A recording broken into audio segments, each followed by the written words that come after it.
Is it better to have loved than lost, or never to have loved at all? Shakespeare said that. What the did he know? What did he ever write?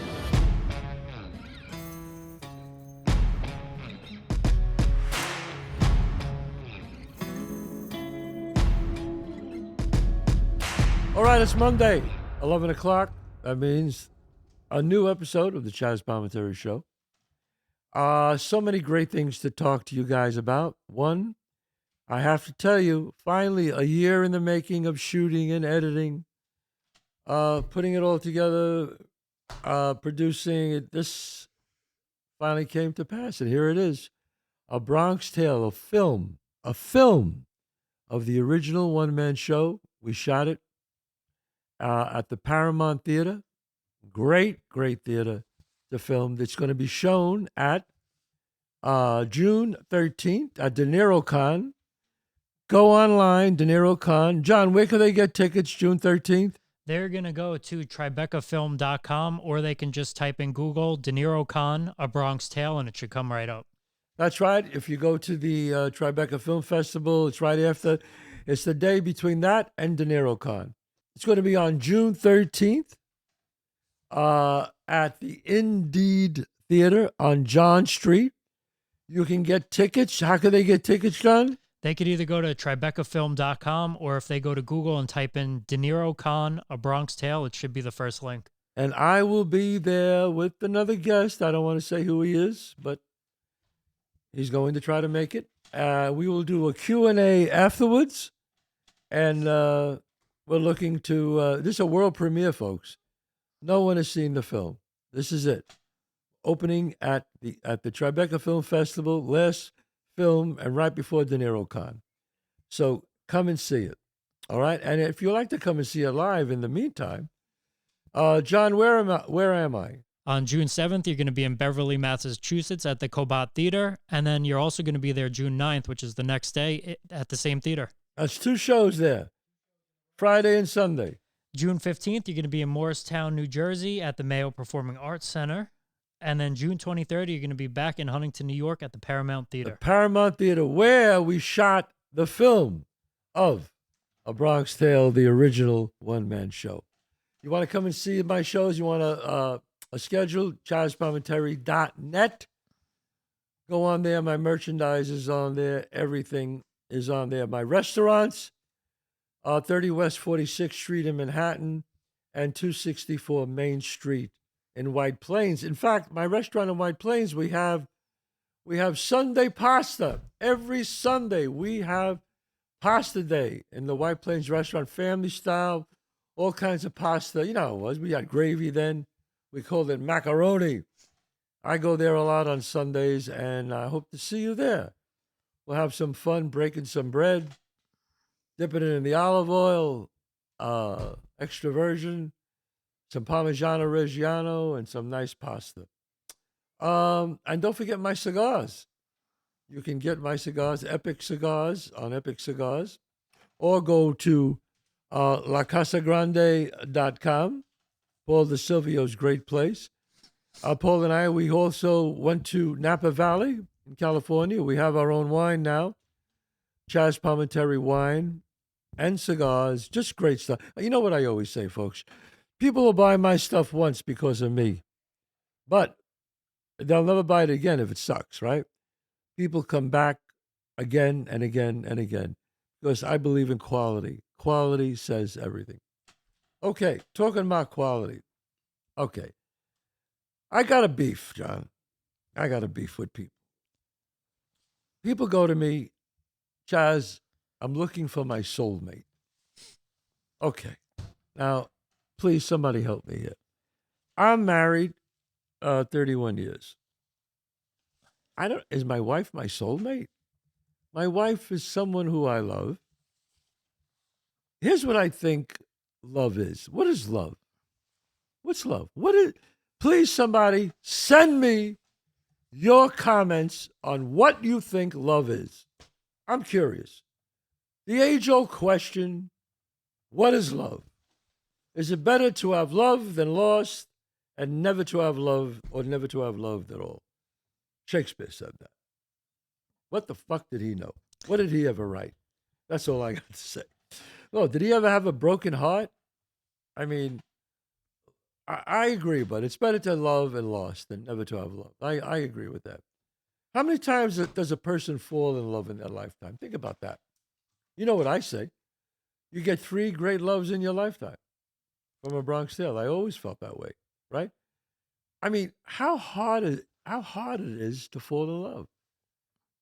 People out there that are listening to this, you're in your car, you're home, you're running, you're listening to this on Google, the podcast, on Sirius, or you're watching the video. I want you to close your eyes right now and think about how many times have you really been in love? Once? Twice? Whoa, twice? Three times? Come on. That's why I always said three times, you get three great women in your lifetime that you can fall in love with. If you say eight, nine times, then baby, you don't know what love is. I'm sorry. You just don't fall in love that many times. Like I talked on another episode, you're in lust. You're not in love. Love, to me, here's what love is to me.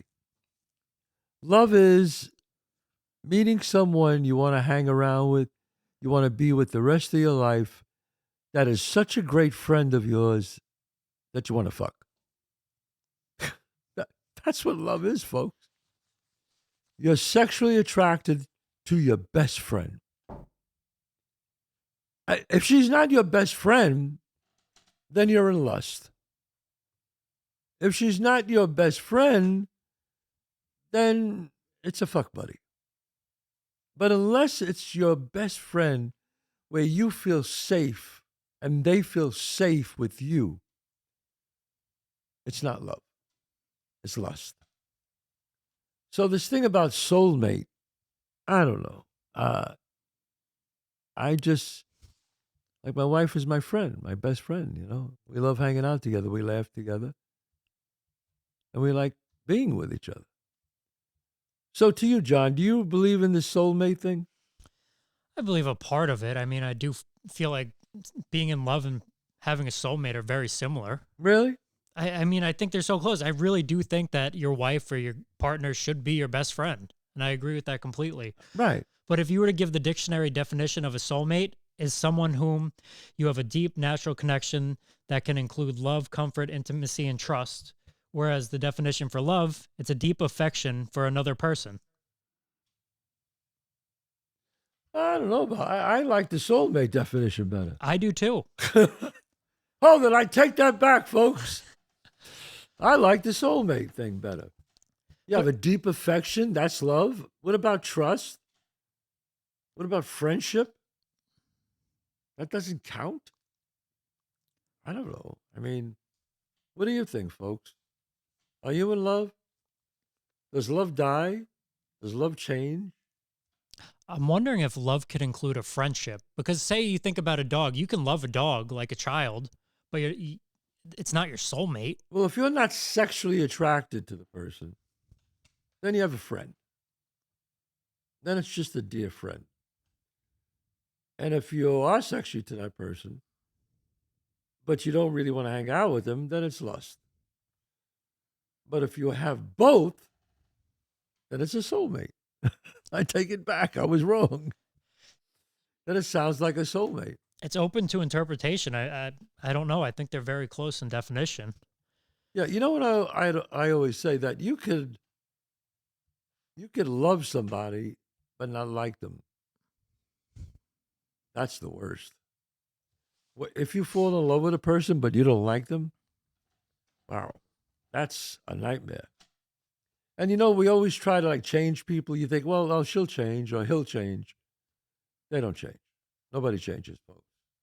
They evolve in years, maybe some people evolve, but the core of the human being doesn't change.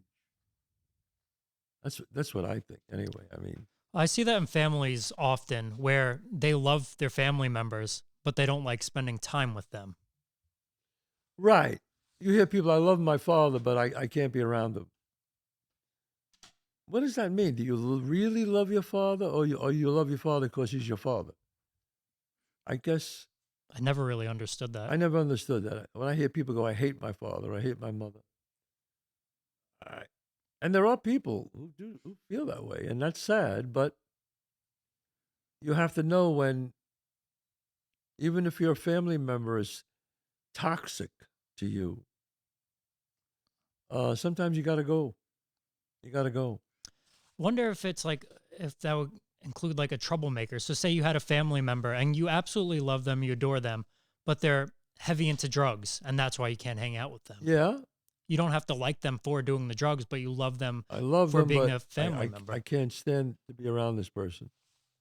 But I love them because he's my brother or my sister. I got to tell you, I live a charmed life. I love my sisters, my sister Mary and my sister Rose. I love my mother. I love my father.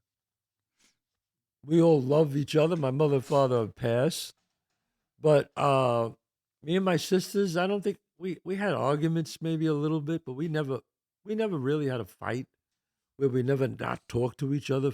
I hear these people, they never talk to their brother for years. They don't talk to their mother or sister for years. And that's sad. That's sad because I remember like a couple of days we fought, me and my sisters, but never did we ever feel that way. Maybe because our parents brought us up very loving. Well, I love my parents. You know about my parents. My parents from Bronx Tale. Those are my father Lorenzo, bus driver. My mother Rosina. Uh, I just love them. I love them. I love them. I love them. I miss them. I miss them. Let me see. Where is it? Yeah, here they are. There's my there's my mom and dad right there. That's my father Lorenzo and my mother Rosina. Rose, we call her Rose, our friend. And that's my sister. That is my sister right there, um, Rose, and that's me. Wow, what a puss on my face I have, right? My mother said I was a pain in the ass child. She did. My mother said that I would never. I was always. I always wanted to be around my mother. My son was the same way with his mother, with my wife. Same way. Wanted to be with her all the time. My daughter, when she came out, she was like, "Hey, I'm on my own. Leave me alone." Two different people. But I just think that if you're not talking to your father or your mother or your brother or your sister and you're listening to this, I know what I know what you're thinking. He doesn't want to hear from me. I don't want to hear from him. Maybe it just takes a moment. Try. Try. Just after you hear this podcast, just say to yourself, I'm going to give my brother a call. We haven't spoken in years. So I'm going to give my sister a call. I'm going to give my mother a call. Folks, you only get one mother. That's it. You only get one father. And you might have a good reason to stay away from them. I don't know the situation. And maybe they are toxic. And maybe you should stay away. But maybe years have gone by now, and maybe even if you just connect with them for that one moment and say, why don't we get together for lunch? Why don't we get together for a cup of coffee? And maybe after that cup of coffee, you'll say, it was great seeing your dad, or it was great seeing your brother or your sister. And maybe both of you know that you're probably not going to see each other again for another 10 years, whatever. But at least you tried. You offered the olive branch. Don't let pride take you away. Don't. Try. Maybe something great will happen where all of a sudden you rekindle the relationship between your relative or a best friend who hurt you. And believe me, I've been there, folks. I've been there. Uh, and there's some people in my life who I don't want to see because they hurt me so bad that not relatives, friends, they hurt me so bad that I can't forgive them. And that's my drawback. I'm telling you to do it and I can't do it. There's only a couple of people like that who did something that was so egregious. I just can't forget it. And maybe they're just not important to be friends again. I don't need them in my life. And they don't need me in their life either. Maybe they feel the same way. And I'm sure there's two sides to every story, like they say. But there's my side, there's his side, and then there's the truth. And I think I'm more on the side of where I think it's the truth. But I guess that's me. But you know who you are. Well, from hearing this, I mean, it kind of sounds like love is a generic term, while being a soulmate is designated to a specific person. Right. So, what would your job as a soulmate be?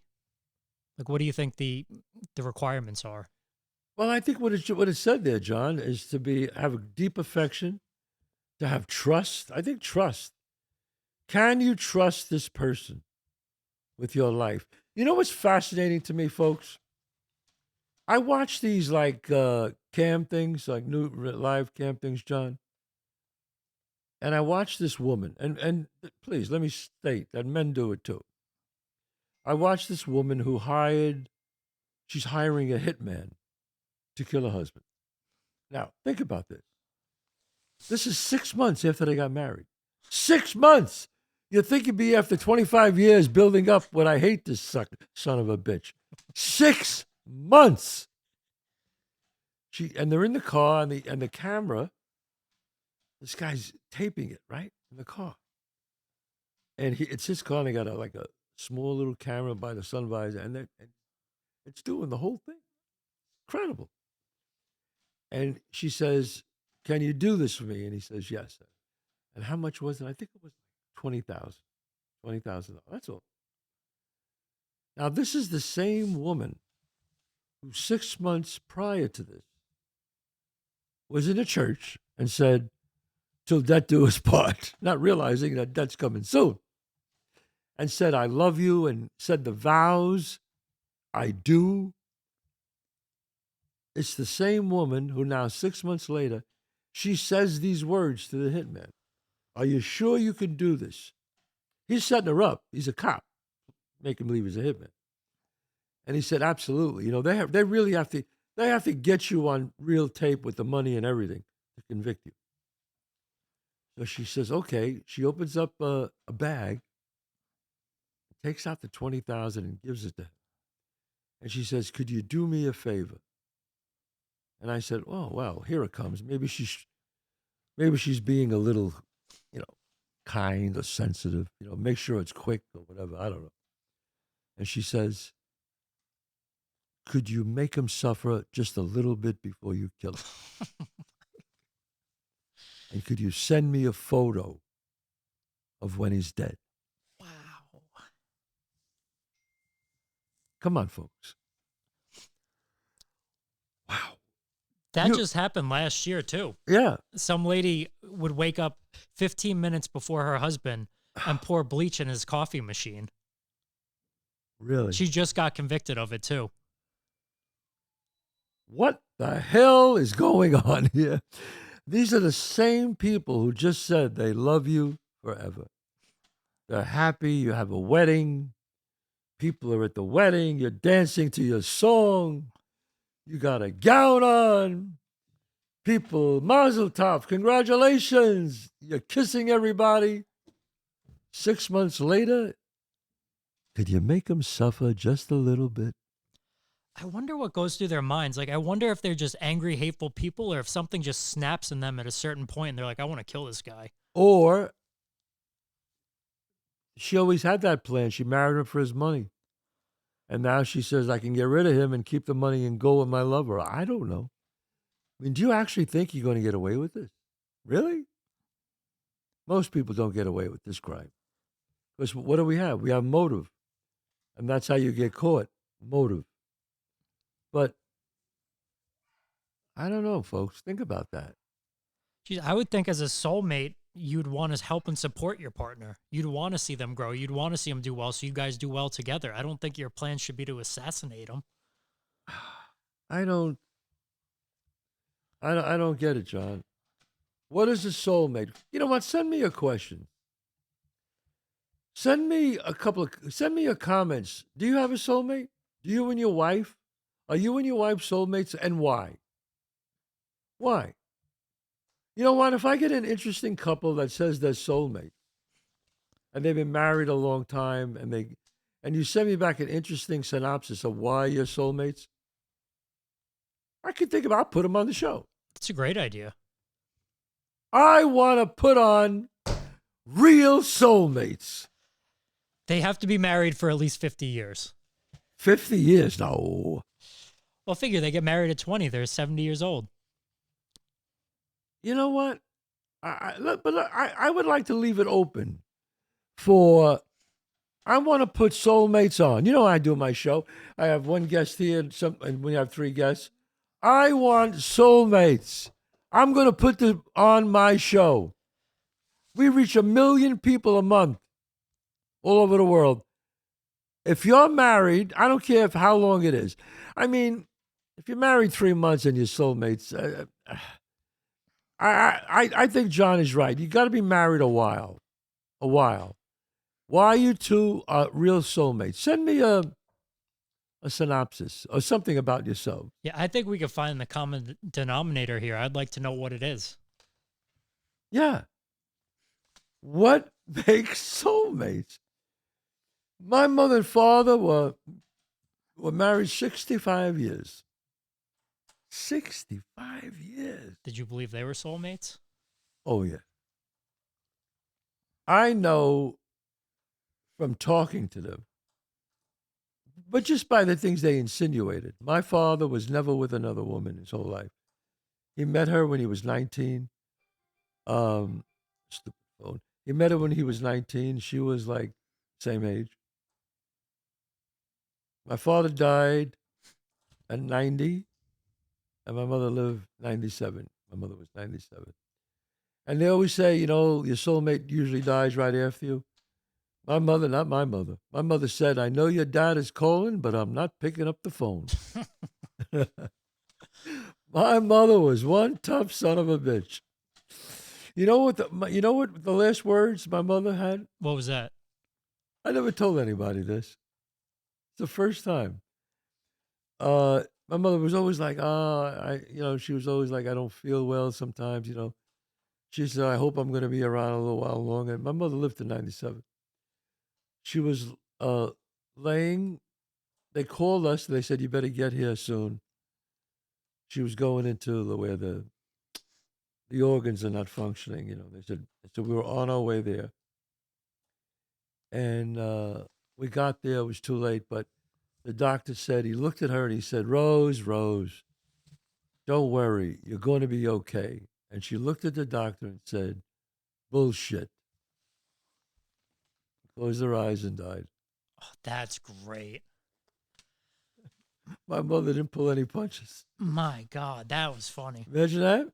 So, I have another one. One of my good friends, his great-grandfather was on his deathbed, and he was married for like 60, 70 years to his wife, his great-grandmother. Yeah.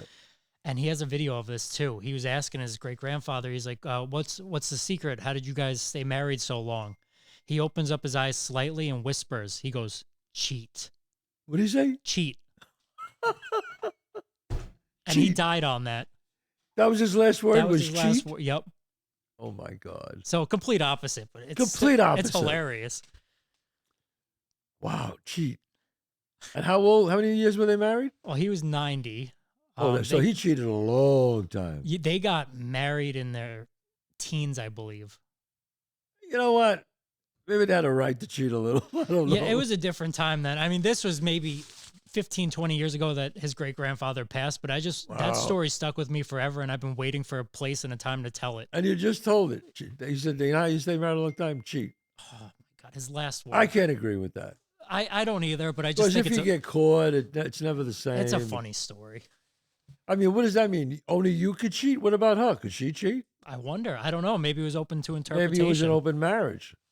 But my mother, I never told anybody that story.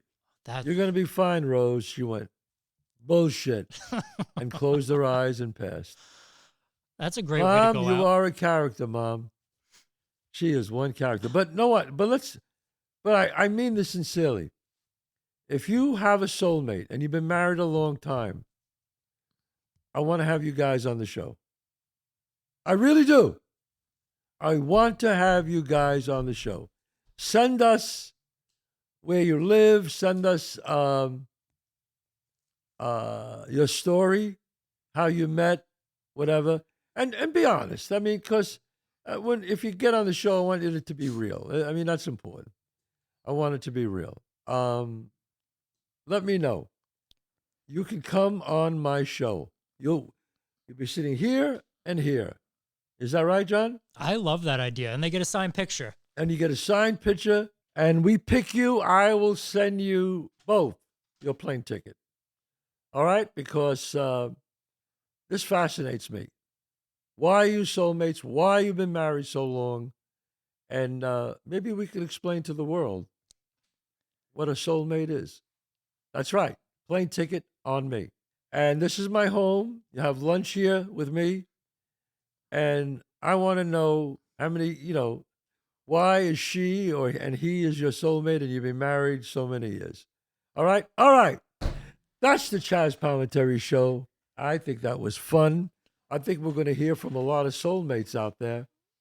So don't forget my one-man show, world premiere, June 13th at the Indeed Theater. Where is that, John? The Indeed Theater is on John Street in New York. John Street in New York. And if they want to get tickets to see the new film, it's the film of the one-man show. I wrote and directed it. We shot it with 5 cameras. Great, great production of it. Where do they go, John? They're going to go to tribecafilm.com, or they can put in Google A Bronx Tale, DeNiro Con, and it should be the first link. There it is, 7 p.m., June 13th. Get your tickets. They're running out. Don't forget my restaurant, Chazz Palminteri, on 30 West 46th Street, or Chazz Palminteri, 264 Main Street. Don't forget Sunday nights in White Plains on Main Street. Sunday day, we have Pasta Sunday, family style pizza, pasta. Remember on Sunday we used to have the gravy and macaroni? I go there a lot on Sunday, so I hope to see you there. God bless you all, and I will see you next week. Can't wait to see those soulmate comments. Bye.